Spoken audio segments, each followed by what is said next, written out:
Hey guys, welcome to my YouTube channel. Magandang araw sa inyo. Kamusta ang iyong electric bill ngayong 2026? Parang laging sumasabog, di ba? Kung iniisip nyo kung worth it ba talaga ang solar panel sa Pilipinas, lalo na ngayong taon na to, ito ang video para sa inyo. Is the solar worth it in the Philippines? Truth revealed, no? Walang sales talk na walang bias. Pure fact, latest data at honest na paliwanag. So tara, pag-usapan natin ang mga importanteng bagay. Gaano na kamahal ang kuryente sa atin ngayon? Magkano ba talaga ang solar installation sa 2026? Gaano kabilis ang payback o ROI? Ano ang totoong pros and cons? At sa uli, worth it ba o hindi para sa karamihan? Kung may tanong kayo, i-comment nyo sa baba. Simulan na natin mga idol. Okay, current situation natin, bakit maraming nag-iisip ng solar ngayon, 'no? Una, bakit ang daming nagiging interesado sa solar? Dahil sa mataas na presyo ng kuryente, 'no. Sa 2026, ang average rate ng Meralco ay nasa 13.8 hanggang 14.35 kada kilowatt hour, 'no. Minsan umaabot pa nga 'yan ng 15.6, 'no. Karamihan nakikita natin ngayon sa social media. Kung ang bahay niyo ay gumagamit ng 400 kilowatt kada buwan, ang bill niyo ay nasa 5,500 hanggang 6,000 pesos plus, 'no? At patuloy pa itong tataas. Sa Pilipinas, isa tayo sa may mga pinakamatataas na electricity rates sa buong Southeast Asia, 'no? Kaya naintindihan ko kung bakit marami ang frustrated at naghahanap ng alternatibo. Okay, magkano naman ang sa Pilipinas ngayong 2026? So, magkano ba talaga, 'no? Base sa mga reputable, installer ngayong 2026, yung 3 kilowatt na system nasa 200,000 hanggang 280,000, 'no? Ang 5 kilowatt naman na system, pinakakaraniwan para sa average family ay 350,000 hanggang 460,000. Karaniwang 70,000 hanggang 95,000, 'no, per kilowatt installed, 'no, kasama na panel, inverter, installation at mga permits. Oo, minsan, may permits pa 'yan, 'no?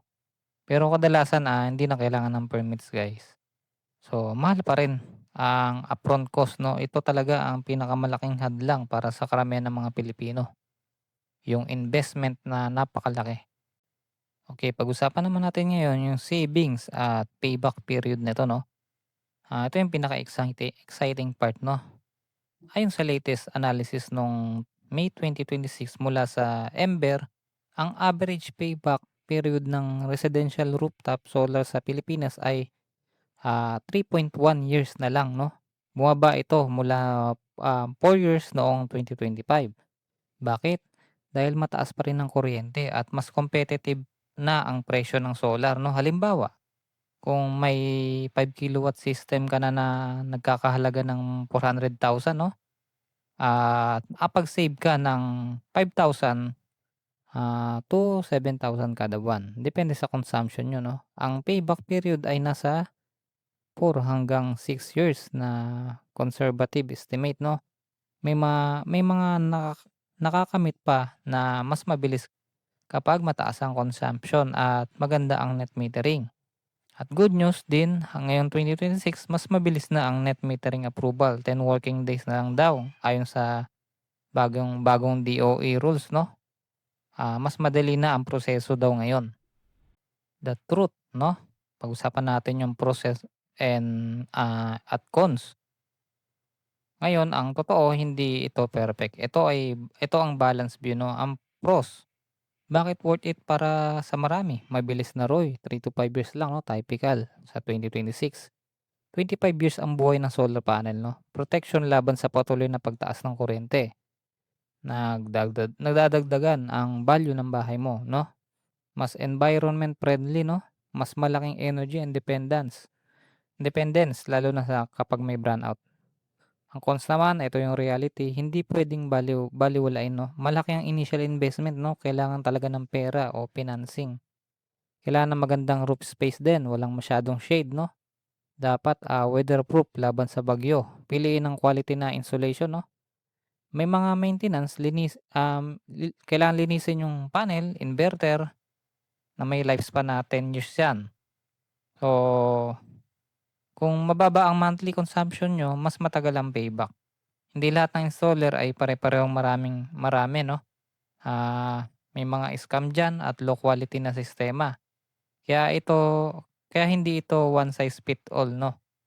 So, kailangan maghanap tayo ng legit na mga installer at solar service para hindi tayo may-scam dahil usong-uso ngayon ang scam.